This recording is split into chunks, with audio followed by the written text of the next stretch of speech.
नमस्कार दोस्तों। आपने न्यूज़ में अक्सर एक बात सुनी होगी कि ओबीसी का सब कैटेगराइजेशन किया जा रहा है।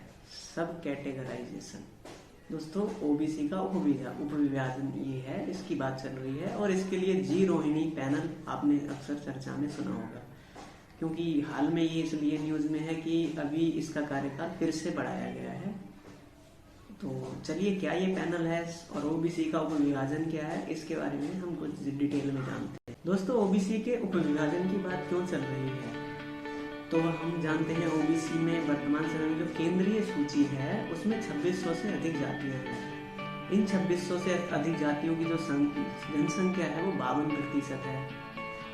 और ये जो 52% जनसंख्या है, इसको 27% आरक्षण दिया गया है। ये जो आरक्षण है वो शिक्षा में और सरकारी नौकरियों में है। यानी सरकारी नौकरी, अगर विभाग में जो सरकार है वो अगर 100 सरकारी नौकरियां निकालती है तो 27 हैं वो ओबीसी को मिलेंगी उनमें से। और ओबीसी में जो जातियां हैं, जो प्रमुख जातियां हैं, उनकी अगर हम बात करें तो कश्यप हो गए, कुर्मी, जाट, यादव, सैनी और किसान आदि जो भी हैं, राजपूत, जो भी ये जाति हैं, ये सब ओबीसी का पार्ट है कलेक्टिव रूप से। और इसके उपविभाजन की बात क्यों चल रही है, इसकी वजह बताया जाता है कि ये जो 27% आरक्षण है, इसका लाभ इन जातियों को समान रूप से नहीं मिल रहा है। इनमें कुछ जातियां ऐसी हैं जिनका कोई प्रतिनिधित्व भी नहीं है और उनको ओबीसी में शामिल किया गया है, और उनको न नौकरियों का लाभ मिल रहा है और न शिक्षा का लाभ मिल रहा है। तो ये डिबेट का विषय है। इस वजह से इनका सब कैटेगराइजेशन की बात मांग की गई और इस मांग के लिए जी रोहिणी पैनल बना। अब जो मानक है, जो जांच करी जा रही है, जो लोगों का तर्क है कि क्यों विभाजन किया जाए, उनका तर्क है कि ये जो 27% आरक्षण है, इसका लाभ केवल कुछ चुनिंदा जातियां ले रही हैं, जिनमें जाट है, यादव है और कुर्मी है। ये जो 3 जातियां हैं, इनको मेनली कहा जा रहा है कि ओबीसी का जो आरक्षण है उसका सबसे बड़ा जो हिस्सा है इन्हीं जातियों के पास जा रहा है, चाहे वो नौकरियां हों या फिर एजुकेशन का मामला हो। ये जो एलिगेशन है या जो विवाद है या जो बातें करी जा रही है, सही है या गलत, इसके लिए ही, इसी की जांच करने के लिए जी रोहिणी पैनल बना था। जो जस्टिस जी रोहिणी आयोग है, इसका जो गठन किया गया था 2017 में किया गया था। और इसका जो काम था वो ये देखना था कि ये जो एलिगेशन है, क्या सच में जो जातियां हैं ओबीसी में, उनको इसका जो आरक्षण है उनका लाभ नहीं मिल पा रहा है सभी जातियों को। इसकी जांच करेगा ये पैनल। और ये जो जी रोहिणी है, ये दिल्ली हाईकोर्ट के पूर्व मुख्य न्यायाधीश रह चुके हैं। ये जो आयोग है, इसके 3 सदस्य हैं। एक जस्टिस जी रोहिणी है जो इसके अध्यक्ष हैं, दूसरे जितेंद्र बजाज हैं जो एक पत्रकार हैं, जर्नलिस्ट हैं, और एक और सदस्य हैं इसमें शामिल। तो आयोग किन किन चीज़ों की जांच कर रहा है। आयोग का जो पहला काम है वो ये है कि ये ओबीसी की जो जातियां हैं, इनको सभी जातियों को कैसे ओबीसी के आरक्षण का बराबर लाभ दिया जाए, इस पे इसको जांच करनी है। और दूसरा जो काम है आयोग को जो दिया गया है कि इनके जो विभाजन है, ओबीसी का विभाजन है, इसके लिए पैमाना तैयार किया जाए, किस आधार पे इनको बांटा जाए जिससे कि इनका बराबर लाभ मिल सके। विभाजन का पैमाना तैयार करना है कि किस आधार पे किन जातियों को एक ग्रुप में रखा जाएगा, कुछ जातियों को दूसरे में और कुछ को तीसरे में।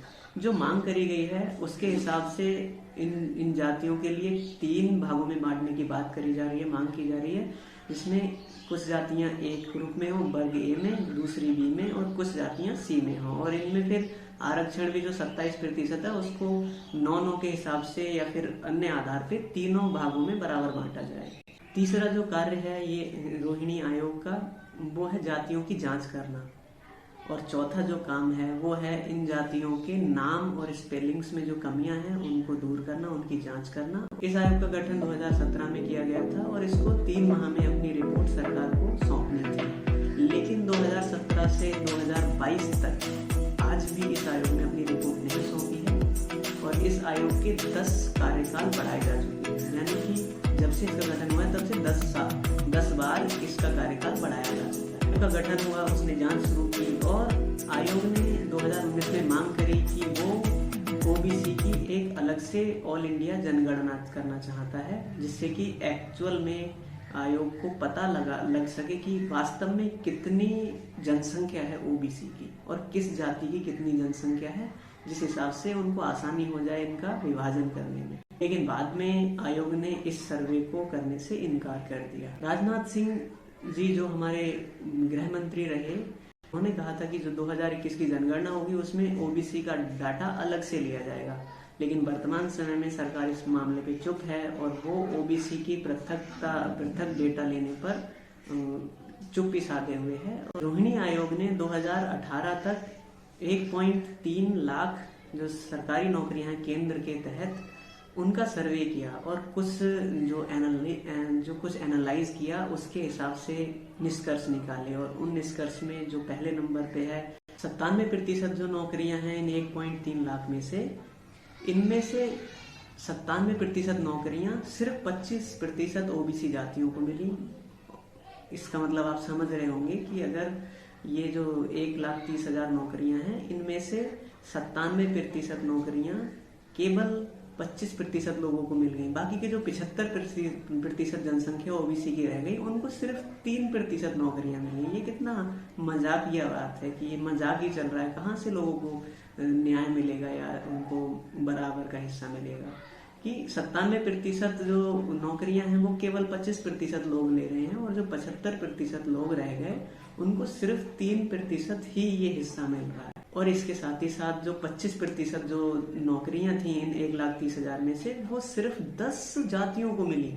केवल 10 जातियां जो हैं ओबीसी में, उनको इतनी नौकरियां। और चौंकाने वाली बात ये भी है कि इनमें से जो 37% ओबीसी है उसको एक भी नौकरी नहीं मिली है, यानी कि उनका जो रिप्रेजेंटेशन है वो 1,30,000 नौकरियों में वो 0% है। और इन 37% में अगर बात करें तो इन 37% की संख्या की बात करें तो 983 जातियां ऐसी हैं ये जिनका कोई भी प्रतिनिधित्व नहीं है, 0% प्रतिनिधित्व है। और इनमें मैक्सिमम वही जातियां हैं जिनको एससी में जोड़ने की मांग चल रही है, वो जातियां भी इन्हीं में शामिल हैं। इसी के साथ राज्यसभा में जो केंद्रीय मंत्री हैं जितेंद्र सिंह, उन्होंने कुछ डेटा रखा।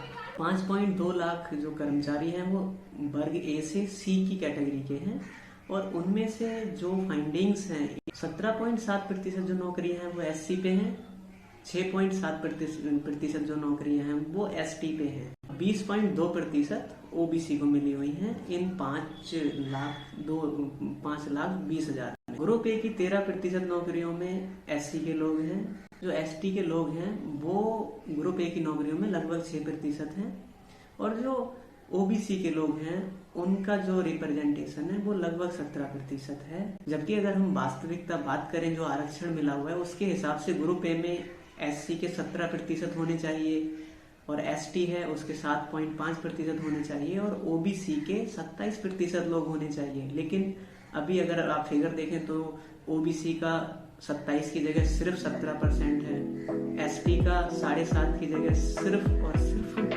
6% है, और जो एससी है उनका भी आरक्षण कम। ये जो डेटा है वो 43 विभागों का है, इसमें रेलवे और जो पोस्ट विभाग है वो शामिल नहीं है। और अगर आपको ध्यान होगा, अगर ध्यान करें तो पाएंगे कि जो मेजर नौकरियां हैं केंद्रीय क्षेत्र में वो रेलवे विभाग या फिर डाक विभाग में ही है, तो इनको शामिल नहीं किया गया है इस डेटा में। ये जो ओबीसी का सब कैटेगराइजेशन है उसका कुछ लोग विरोध भी कर रहे हैं और कुछ लोग इसके फेवर में हैं। कुछ लोग जो फेवर में हैं उनका तर्क है कि अगर इनका विभाजन कर दिया जाएगा तो इससे जो जातियां हैं उनको उनका वास्तविक हक मिल जाएगा। लेकिन कुछ जो राजनीतिक दल हैं वो इसका विरोध भी कर रहे हैं, और विरोध करने वालों में तो उनका अपना तर्क है। उनका कहना है कि ये विभाजन ठीक नहीं है, और इन विरोध करने वालों में अपना दल सबसे आगे है। अपना दल का कहना है कि ये विभाजन नहीं होना चाहिए। दोस्तों, आप जानते होंगे कि विभाजन या फिर जो सही चीज है उसका विरोध वही लोग करते हैं जिनको उस विभाजन से नुकसान होने वाला है, या फिर जो दूसरों का हिस्सा ले रहे होते हैं। तो इस चीज को भी ध्यान में रखना बहुत जरूरी है कि लोगों को अगर नियत साफ है राजनीतिक दलों की, नेक नियति से काम कर रहे हैं, तो फिर उनको किसी भी व्यक्ति का हक दिलाने के लिए आगे आना चाहिए। लेकिन कुछ राजनीतिक दल अपने संकीर्ण लाभ के, अपने छोटे छोटे तुच्छ जो लाभ हैं उनके लिए ऐसे जो दूसरों का हक मारने के लिए भी तैयार रहते हैं, जैसा कि अपना दल ने किया है यहाँ पे। वो इस विभाजन के सख्त खिलाफ है। तो दोस्तों, वीडियो इन्फॉर्मेटिव लगा हो तो लाइक करें, शेयर करें और सब्सक्राइब करें। और हाँ, आप विभाजन को कैसा कैसा मानते हैं, सही है या